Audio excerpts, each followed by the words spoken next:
Not so bad. Thank you for taking the time to come chat with me. No problem.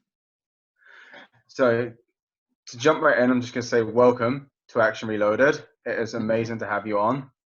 Thank you. Thank you. Good to be here. And your latest release is Skyfire. Yep, that's right. What attracted you to the project? Well, I tend to do action adventure movies, and I just look for stories that will give me a chance to have fun and paint on a big canvas, really. And this one grabbed me when I read the script. And originally, after I said, "Oh yeah, I love this story," they said, "Well," the producer said, "Well, we're actually planning to shoot this mostly on green screen in a studio." And I thought, well, that's a little boring for me, and I don't really like total digital films.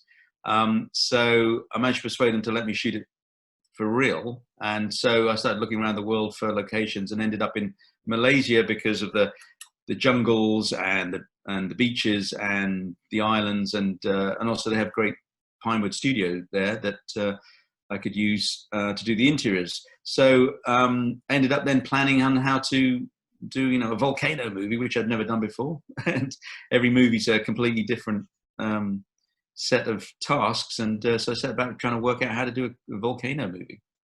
What would be the most challenging thing about doing a volcano movie? Because through your filmography, because I follow it, this is the first volcano or disaster movie you've done. Yeah, I mean, all sort of action adventure has a certain amount of disaster in it. Otherwise, that's what it is. It's it's the tension of will your characters survive, and so that's what attracted me is this idea of putting what are the 10 ways you can put them in jeopardy in the path of whether it's pyroclastic hot gas cloud, or whether it's lava, fast moving lava, or slow lava, all the things that volcanoes do. And again, the original script was fairly simple. What went on, they basically drove up a mountain in a Land Rover and then had to drive down it again, being chased by a volcano. So then you go in and try and enhance that. And so that's when I came up with the idea of, well, let's put a resort on the island to have more people in jeopardy, because otherwise you've got just 4 people in a car. And then also, the idea of spending the whole film in a car or a Land Rover, it doesn't give me enough to play with and enough excitement for the audience. So that's when I sort of invented this whole monorail system they have to get up and down the mountain. And that gives me, once I've sort of created all these toys that I can play with, and I can sort of create the action sequences that and the jeopardy that to put these people in. And it's really just giving yourself the tools and the elements of the story to have enough fun to play with it that you think will keep the audience interested and give them some fresh, exciting sequences. And you really did play with your toys, didn't you? The monorail sequence was awesome. When the track was broke. Yeah. How much planning goes into a scene like that? Well, a huge amount of planning on those, because obviously there's so many departments involved in that. I can just come up with an idea, but then someone's got to build the set for the actors to be on. Then the set has actually got to be made to shake and move. So special effects teams have to build a set onto airbags and pneumatic rams to make it shake around. Then the visual effects team, the CG guys, have to work out how to join the real set to the CGI set, as it were. And then we've got to work out how to make it look like it's breaking and exploding, and the stunt people then have to get involved with how the real actors can safely fall about, and then how the stunt people can actually fall about. So I spend months drawing storyboards, and we do video previs with sort of crude CGI, and we even edit it to music and effects and things, so we can actually see the sequence in a very rough form months before we actually shoot it, and work out what works and what doesn't. And then you invent stuff on the day as well, because you see an opportunity that you hadn't really planned for, you hadn't really imagined. And so it takes weeks and weeks to set up those action sequences, even though they last probably 30-40 seconds on the screen. How does a pyroclastic flow come to life from the movie set to our screens? Well, when I'm doing the research, I'm not an expert on volcanoes when I read the story to start with, and then I sort of have to become an expert on whatever the film is you're making about. So I have to read up and research and watch videos and everything of every volcano I can get my hands on, and you start to understand the different things that can happen in a volcano to give you tense moments. So then I read up about pyroclastic flow, which I had no idea was, you know, a burning hot gas cloud that travels at 400 miles an hour.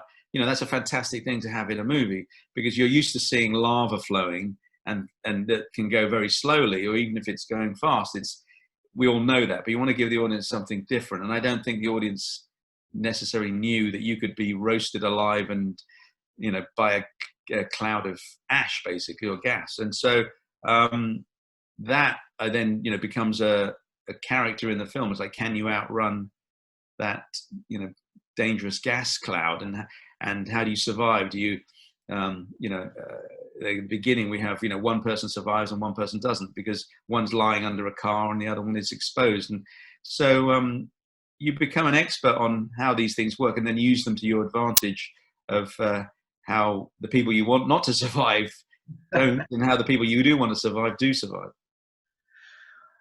While I've got you here, I've got to ask one question to you, which one of my favorite movies was The Expendables. How was it working on The Expendables too? Because you got the better end of the deal. You got Chuck Norris. Yeah. That was a lot of fun. You know, it's great opportunity. I knew it was going to be a huge, you know, task to undertake, but the thought of getting all those guys in one place, you know, and I deliberately designed the sequences so that I got, you know, Arnie, Sly, and Bruce Willis all in the same shot, all firing guns, because they'd never done that before. You know, there was never that 3-shot of those 3 guys together. They'd been, you know, before doing dialogue or something like that. But I thought with the second one, I really wanted to give people like everything they could wish for. And so to see those 3 ultimate action guys together, blowing things up and shooting, I deliberately made sure that, you know, it wasn't just editing to make them look together. They were actually standing next to each other and performing together. It must have been quite hard to try and get everyone together at the same time, like especially the cameos. Yeah, I mean, that was because that cast is so big, and everyone's got, you know, different schedules, and they can only be there for a certain time. Also, they're all very expensive, so you can only afford to have them there for a short period of time. So half the scheduling is really, how do we get these people in the same scenes together when I've only got 4 days with this person and 5 days with that person and 2 weeks with that, and how to overlap them. So you almost have to have a, you know, Venn diagram of how to get them in the same scenes. And sometimes we have to write scenes in a special way to explain why they're not together. So, you know, Jason Statham is on the phone in one scene, and we have to have a scene to explain why he's separated, because he couldn't be there the same day as Chuck Norris could be there, or things like that. So it's very complicated. So hopefully you watch the film and you just say, oh, it's fun ride. But the planning that goes in is quite amazing, just to get all these people's schedules to line up, let alone, you know, make a good film. Would the opening sequence have been sort of most dangerous regarding stunts? No, I don't know. Well, I don't think it was that dangerous. It was the most sort of meticulously planned, because I want the opening. I always like the opening of films to be grabby. You know, the first 5 minutes, you want to really grab people and go, okay, I'm in. So it was kind of meticulously planned, that one.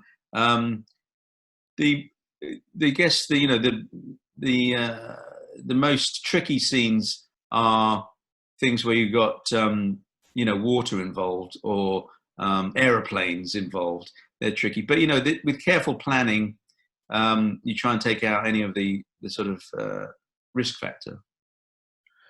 Compared to when you first started out in the industry to now, do you find the way technology has gone on, it has made filmmaking, directing a whole lot easier?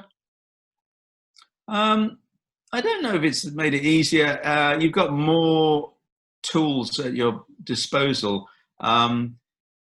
so you can do more things. But the trouble is, with more choices, it can be less focused in some way, and also things aren't much cheaper really. So really, the thing that governs what you do is always the cost. And so even though you can do anything now, you can make dinosaurs, walk on the moon, or you can have 1,000, jet fighters. It still costs a lot of money, and so ultimately the best ideas are always the cheapest ones and the most rewarding. And we've seen films where they've just thrown endless money and endless CGI at something, and it doesn't really engage you any more than the clever idea that is done in camera, and a great line or a great idea. So I don't think filmmaking's got any easier. It's got easier to do big things if you want to do thousands of people or convincingly, or go to ancient civilizations and make them look realistic. If you've got the money, if you're in a smaller budget or medium budget, it's still too expensive. So you still have to come up with a clever idea, really. Even though you're like renowned for action movies, if anyone sees your name attached to an action movie, the hype, or I know for me, the hype just goes right up. Is action your favorite genre?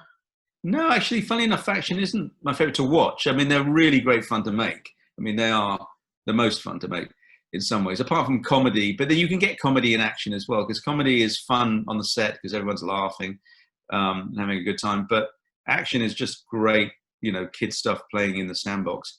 But I really love sci-fi, although I've never made a sci-fi film. I actually like watching sci-fi.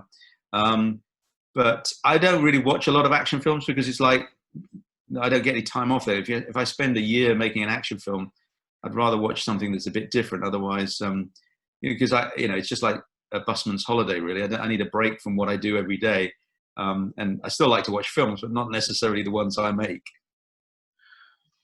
So to finish up, what can we expect after Skyfire?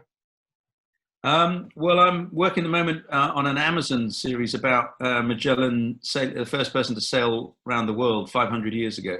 So that is a 4-part series for Amazon, and it's a seafaring action adventure period piece, but obviously a true story.